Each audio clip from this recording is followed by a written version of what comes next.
I appreciate everyone's support because I do have ADHD and the light is blinding and it's giving me blanks. But I need to remind myself that today I'm here with you because it's not for me, it's for the communities.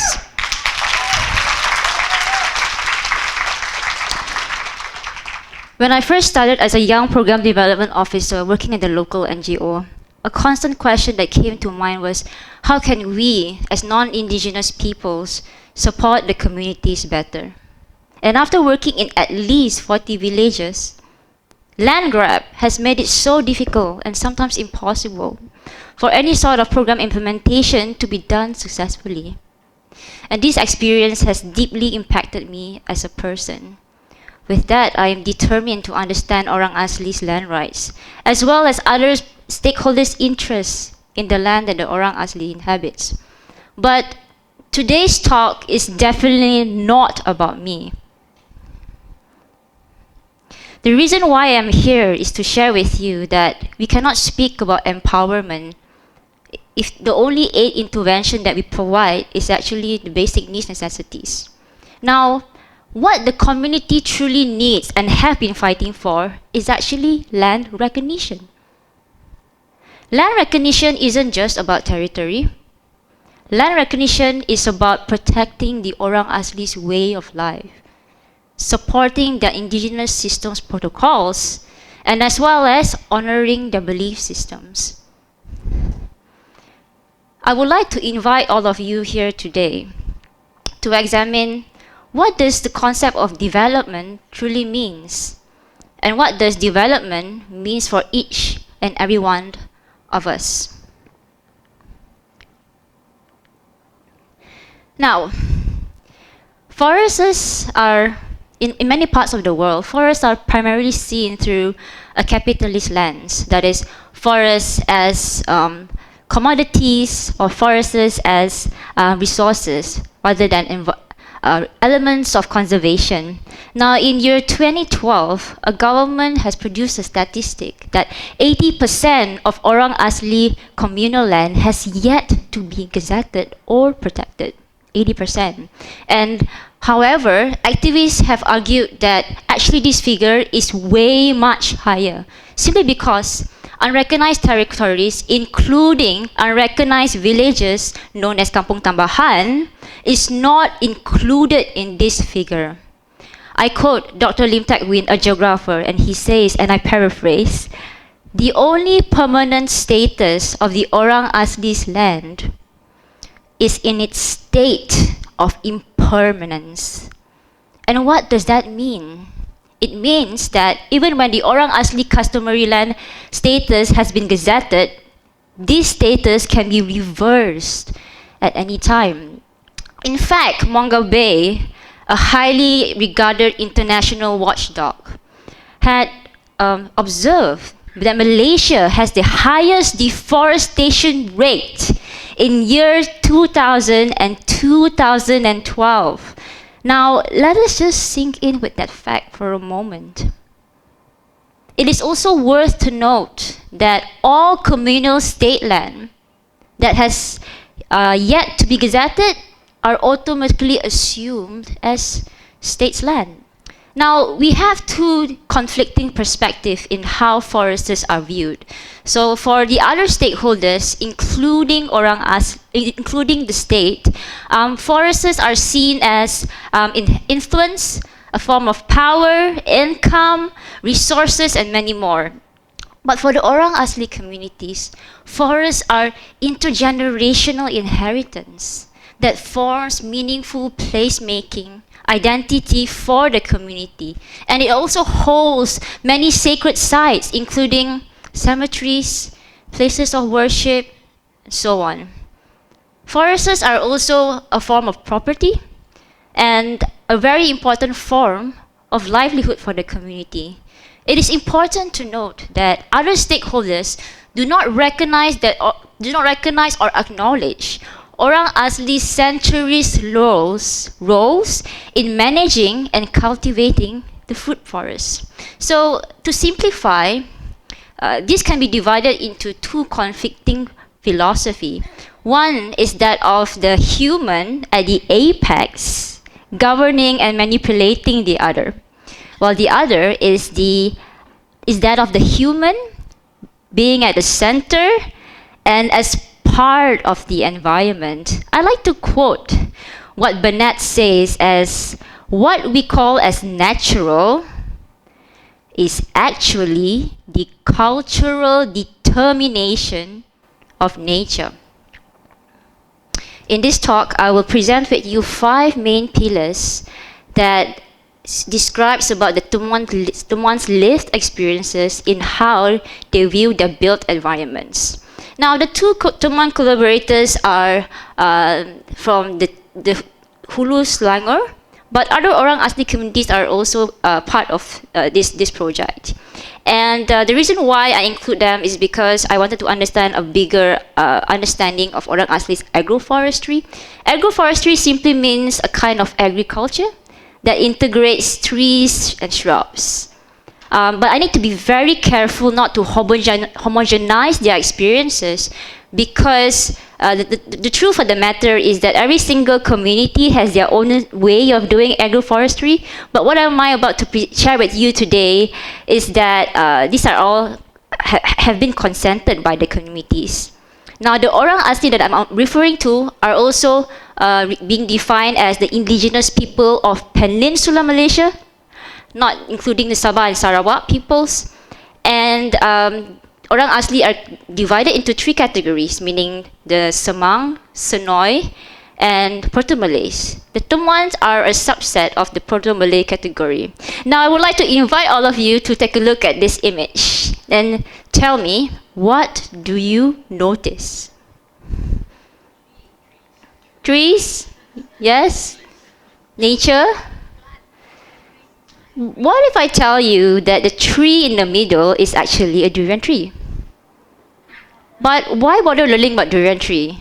Why? What's so interesting? But what if I tell you that durian trees are one of the only fruit trees in the forest that could live up to 100 years? In fact, the Orang Asli have said that the trees that are under their care could live up to 300 years. And what's really cool about this is that in the project, we have managed to trace up to 7 generations in managing these forest fruit patches. So why is this important again? All of you have just proved it. You said that it's nature, it's trees, but actually, this is the work of care by the Orang Asli communities. So, in the journey towards land recognition, I would like to highlight and hope that instead of looking at who planted those trees, we should look at the work of care that is being done by the Orang Asli. Now, by positioning ourselves in relation to the environment, the Tumwan reveals that different worldviews shapes different ways of seeing. And different ways of seeing shapes different ways of living. So on your right is a modernist picture featuring built skyscrapers and obviously man-made. But on your left is actually a Tumya community house. Tumya is also another group of Orang Asli. And you can see that the houses blend seamlessly with the environment. And without a trained eye, one would not be able to discern that those beautiful trees at the hills are actually Orang Asli fruit agroforestry. So instead of looking at this picture through a civilized versus uncivilized lens, I would like to think of it as one that is working with nature and one is working against nature.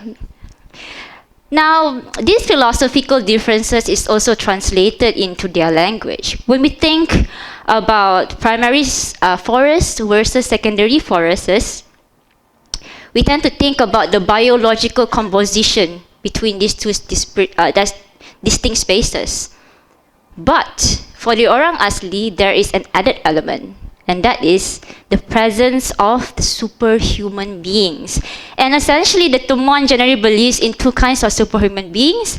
The first is through the manifestation of their ancestral spirits that lives mobile within the forest. And the second are situated superhuman beings, or penunggu, if you heard about it, that lives situately within topographical spaces such as boulders, rivers, trees, and so forth. I must emphasize that, contrary to popular textbooks, Orang Asli do not worship superhuman beings. In fact, they communicate simply because superhuman beings, like animals, also have their own existence in the nature. And the other thing is that I must also emphasize that the Temuan traditionally do not condone black magic or pemujaan.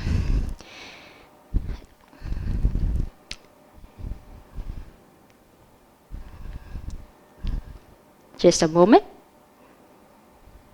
Right. And this is also translated into their material culture. For the Orang Asli, durians. Okay, how many of you here likes musang king? Yeah, durian lovers? Okay, to them, it doesn't mean anything to them because these are durians cultivated in plantations. It holds absolutely no meaning to them except that it's a commodity crop, right? But for the Temuans, durian saka and durian bukit that are found in the forests hold special meaning to them. Well, the first is because it's intergenerational. It's inherited from one generation to another. Second, it holds a sense of belonging. And the third is actually the Temuan's cultural marker. And they also hold an event called the Raya Buah. In Malaysian terms, it's a makan-makan event. So it's a commensality event where people are being invited to come and taste the fruit together. But what's also interesting is that they believe that the superhumans, this is a time for them to give thanks to the superhumans for bringing lots of fruits. And if they didn't get a really good season, they will ask the superhuman for better season next time. Now, how many of you here likes rendang? Malaysians that don't like rendang? Seriously? Well, I know I do. I love rendang. And anyone who loves rendang would know that every single family, Malay family, has their own recipe to it. For the Orang Asli communities, it's the same, except that the recipe is in their agroforestry systems, the way of managing the land. So,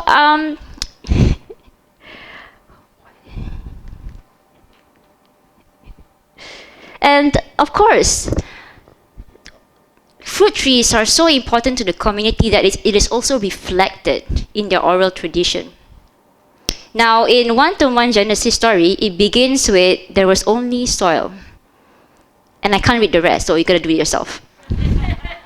And this story is narrated by Nenek Bongsu, which I am highly appreciative of. And the other oral history is through their Moyang Harimau. Moyang Harimau is actually the ancestral tiger spirit. And what's interesting here is that the Temuan believes that Moyang Harimau imbues vitality into the soil. So what does that mean? Is that when there is conflict among community members, Temuan believe that the Moyang Harimau will not imbue vitality into the soil, which results in lesser food production. So this shows how intricate the relationship of Orang Asli and other worldlings in maintaining balance and harmony. Of course, their knowledge, the traditional ecology knowledge, is demonstrated as well. And in this map that I have conducted with a Temuan collaborator, he had actually named 28 durian trees with 28 durian names. And these names are being transplanted into this figure. Some of the interesting names here are like durian gejaing, durian musang dog, so on and so forth. Of course, we need to talk about their agroforestry, right? So, on your left, is a picture of a durian plantation in Johor, and you can see that the soil is completely orange, right? It's because the trees has been cleared before plantation can begin. But on your right is actually an agroforestry system by the Orang Asli community, and you can see that the durian is positioned with other life matters, and other life matters also thrive together with the durian. And importantly, this forest litter and tree cover provides moisture to the ground and the soil. So for the Orang Asli community, they could easily insert a tree sapling into the ground in the forest. And this cannot be done with durian plantation method, which is why they have to inject a lot of chemical intervention to recreate conditions like in the forest. So, and I also appreciate their ways of watering system and topography. You could see that bamboos are being planted on top of the durian trees, slowly releasing moisture to the ground so that in the daytime, the durians can absorb all of this moisture and water. The agroforestry ethical harvesting system truly inspires me because the community stopped collecting durians, about 20 to 25% durian availability before it finishes, because they also want to share their harvest with the non-human others like squirrels, animals, and so on and so forth. So this shows that the mentality is that, you know, the built system is not just for the community. With that, I like to end my talk with 3 main points. The first is that Orang Asli's distinct worldviews and deep-rooted connection to the land is an alternate version of their own development. The second is that Orang Asli's relationship with nature also brings lasting benefits to the broader community, to you, to me, and not just for Orang Asli. And the third is that if when we start looking at indigenous peoples as collaborators, we might find that we would learn more from them than they would learn from us. And the final of the final is that when we care for Orang Asli's durian, we are caring for all of us. Thank you. Did I go?